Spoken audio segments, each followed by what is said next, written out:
Basketball player for the NBA and take over my dad's business. Yeah. Why do you want to be a basketball player for the NBA? Because I love basketball and it looks fun. I want to be a princess. Why do you want to be a princess? Because they are pretty. Okay, Ethan, what do you want to be when you grow up? No. Astronaut. Yeah, you want to be an astronaut? Why do you want to be an astronaut? Because I love space. You like space? Hey, Annie, what do you want to be when you grow up? A teacher. A teacher? Why do you want to be a teacher? Because I really like school and I love reading. What do you want to be when you grow up? I want to start to play. You want to be a soccer player? Yeah. Why do you want to be a soccer player? Because I like to hit the ball in the net. Yeah. Make stories. Score points. Kelsey, what do you want to be when you grow up? A nurse. Why do you want to be a nurse? Because I want to take care of babies. We spend nearly half of our life working. How often do we have a chance to unplug from our daily regimen of earning an honest living? How many of us feel consumed, backed up, like every day we lose a small piece of our dreams, or a piece of who we are, living paycheck to paycheck? The purpose behind the making of this DVD is to offer some possible answers to some very meaningful questions. As in athletics, have you ever asked yourself, at this stage of my life, how many timeouts do I have left? This documentary, or Short Timeout, was created to empower you to live a more meaningful life between the lines. I actually took a film crew with me and went on a stretch and interviewed people like you and me who earn an honest living. This is interesting. Enjoy. I must say I was more than a little nervous bringing a few cameras to randomly interview the working class.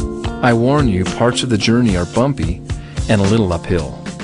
Let's go to the hard-working people that work on a time clock, hours for dollars. What were you making per hour? I went from $6.50 and I got a raise up to, I think right now I make $10.25. $10.25 an hour. Awesome. What are the things you like about your job? I like interacting with customers. I started at 9 an hour. Okay. And now I make 10 an hour. So Melissa, what do you do here in the office?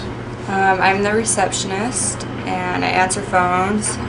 I get to work on a typewriter. If you don't mind me asking, do you work at South? Time clock. Time clock. Do you mind sharing about what you started at? What I start at or what I'm still at? I'm just at 8:50 right now. Maybe what are some of the challenges that you don't like about a time clock per se? So if you wake up late or if you're sick, if you're on vacation, whatever, and you don't have vacation, you don't get paid for any of it. In order for us to provide the possible solutions, it is critical that we go into a variety of working trenches to uncover the reality of a payday. After our visit to the time clock, next we interviewed corporate employees on salary to get inside and look what climbing the corporate ladder feels like. Say some of the challenges would be in working in just a general corporate environment. You know, there are always different personalities that you have to balance. Politics, total politics. Okay, how about going to salary? Did you find that you worked more hours or less hours? More. Yeah, now that there's a price tag on you. Yeah. So you work more hours. What are the things you like, however, about being on a salary? Versus a time clock, maybe? I don't know. If I have vacation planned, I'm still getting paid while I'm gone. I can hear the echoing of the little old man at the grocery store today. 40 minutes to work, 40 hours a week, 40 plus years with little or no social security, questionable health, and bills to pay. One of the observations I made in this interview process was the difference between survival and passion. The passion barometer hardly moved during the course of these interviews.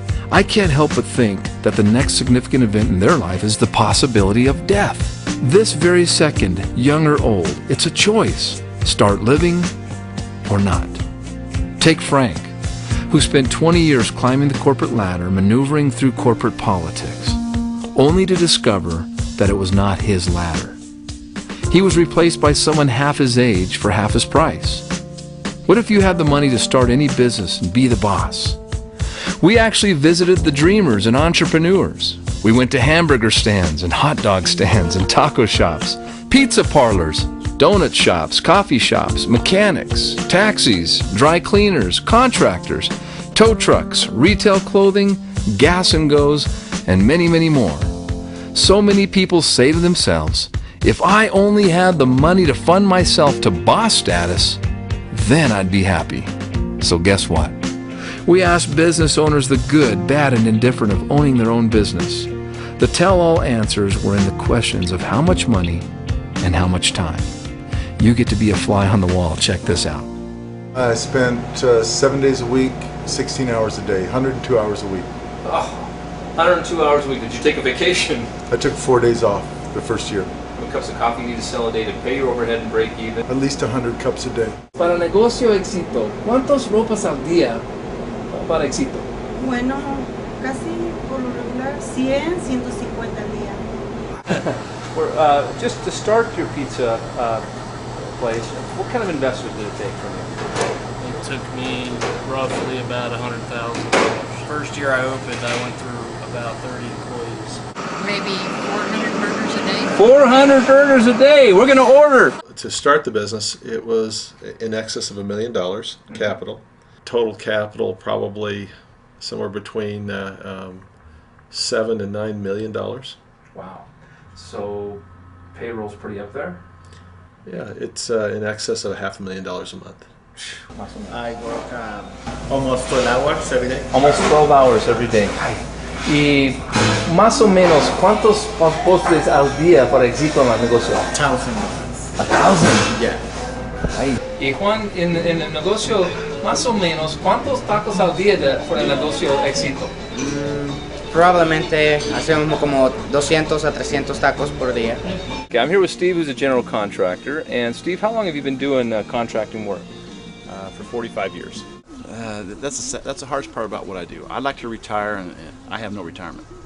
There is nothing there. I mean, Social Security is not even going to be there when I retire. Now that we've defined hourly, salary, and owning your own business, or 40/40 hindsight, instead of looking hindsight, let's have foresight. Let's discuss what we call residual eyes. So what is the difference between 40/40 hindsight and residual eyes? While they both have something to do with your vision, one sees the future, while the other, regretfully, sees only the past. So imagine having your own ladder, climbing it, and putting forth the same hard work and effort. So the question is that of your vision. Are you headed to 40/40 hindsight?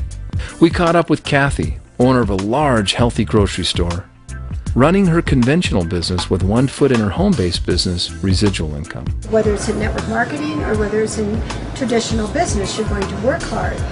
But in network marketing, you don't necessarily have to work as hard so long because you've got the residual income coming in. Where in a conventional business, you're going to work long and hard for a long time. Cool. Okay, so now we're going to show you how things look through residual eyes. If you could afford 30 or 40 of these and you got a piece of every single toe that went out every week, every month, you wouldn't have to work again. Okay, final question. What if today you could make a commission off of every one of their jobs? How would you be today? How well? How would you be wealthy?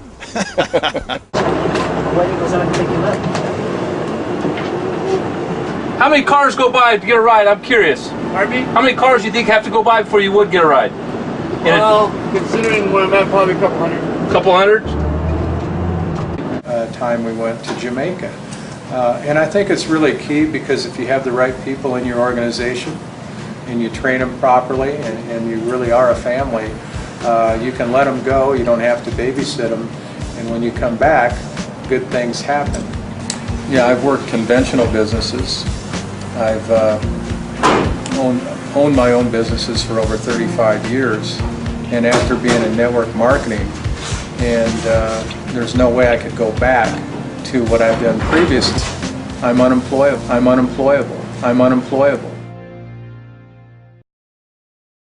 Okay, now that you have residual eyes, let's get that business started.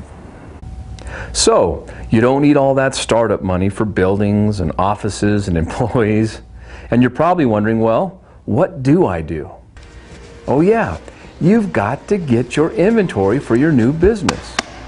So now you get all excited because it's on its way to your house, and here comes that truck. You clear your garage as the truck backs in.